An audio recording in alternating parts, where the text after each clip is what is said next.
नमस्कार। फिर से मिलते हैं हम लोग तीसरे वीडियो में। तीसरे वीडियो में आते हैं, हम लोग समझते हैं फिशिंग कैट। फिशिंग कैट क्या है? रातचर प्राणी है। इसे रखते हैं वल्नरेबल यानी कि BU की श्रेणी में, और यह पानी में तैर सकती है, पानी में तैरकर मछली का शिकार कर लेती है, और यह आंध्र प्रदेश, कृष्णा तट, बंगाल, केवला देवी राष्ट्रीय उद्यान में पाई जाती है। चलिए आइए आगे चलते हैं, मिलते हैं। गौर या बाइसन, यह शाकाहारी जीव है, एक भैंसे की तरह होता है। इसका सबसे ज़्यादा शिकार हुआ है क्योंकि एक सीधा जानवर है, और इसे रखते हैं BU की श्रेणी में यानी कि वल्नरेबल की श्रेणी में। दक्षिण पूर्व एशिया के सदाबहार और पर्णपाती वनों में पाया जाता है।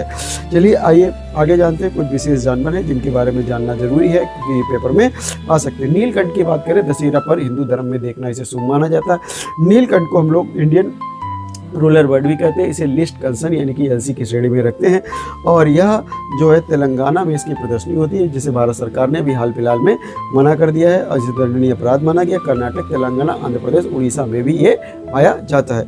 इसके अलावा आइए बात करते हैं एक सींग वाले गेंडे की। एक सींग वाला गेंडा जो है वो काजीरंगा, मानस, पार्वती वन्यजीव अभ्यारण्य, असम, हिमालय की तलहटी में पाया जाता है। इसका भी शिकार हुआ है।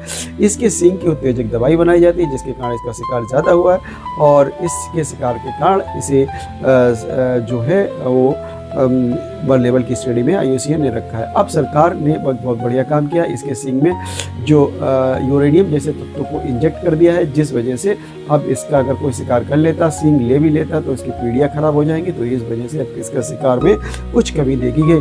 साइबेरियन क्रेन की बात करें तो ये साइबेरिया से भारत में प्रजनन के लिए आता है। केवला देवी राष्ट्रीय उद्यान में विशेषता पाया जाता है। और आपको खास बात बता दूँ, ये 2002 के बाद नहीं देखा गया, लेकिन अपने हरदोई सांडी बच्चे विहार में ये पिछले कुछ वर्षों में देखा गया है। क्लाइमेट चेंज होने की वजह से ये थोड़ा कम हो गया, और इसे किस श्रेणी में रखते हैं? इसे रखते हैं हम लोग CR की श्रेणी में। तो ये बहुत सारे जानवर थे जिनके बारे में मैंने बताया, और हम लोग टॉपिक पढ़ रहे थे रेड डाटा बुक। यहीं से अपना रेड डाटा बुक टॉपिक जो होता है वो समाप्त हो जाता है। बताइएगा ये टॉपिक आपको समझ में आया कि ये टॉपिक आपको नहीं समझ में आया। Tata, bye bye, good night, sweet dreams.